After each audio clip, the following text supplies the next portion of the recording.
Friends, अगर आपको MS word के सारे शॉर्टकट कीज़ चाहिए तो मैं आपको सिर्फ एक दो क्लिक में बताऊंगा कैसे आप सारे शॉर्टकट कीज़ आप एक ही पेज में ला सकते हैं। तो फ्रेंड्स, इसके लिए आपको क्या करना है, तो फ्रेंड्स आपको MS वर्ड ओपन कर लेना है और ब्लैंक पेज में आपको टाइप करना है Alt + F8।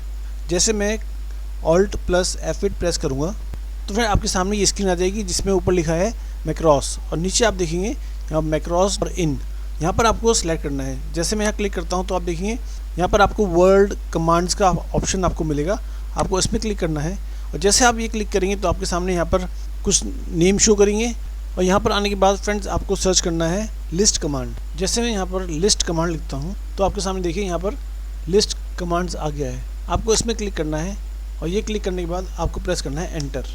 तो आप जब एंटर प्रेस करेंगे आपके सामने ये स्क्रीन आ जाएगी जिसमें लिस्ट कमांड लिखा है और नीचे लिखा है create a new document which list. तो यहाँ पर आपको सिर्फ ओके करना है। जैसे मैं ओके करता हूँ तो आप देखिए आपके सामने शॉर्टकट कीज़ यहाँ पर आ गई हैं जो वर्ड में यूज़ होती हैं। तो आप देखिए 2-3 क्लिक में ही हमने सारी शॉर्टकट कीज़ अपने हम पेज पर ले आए हैं और इससे आप बहुत आसानी से देख सकते हैं कि जौन सी कीज़ आप यूज़ करना चाहते हैं इसमें देख के कर सकते हैं। तो फ्रेंड्स, आज की वीडियो में इतना ही। Thank you so much. अगर आपको मेरा वीडियो पसंद आया तो लाइक, शेयर और सब्सक्राइब करना ना भूलें।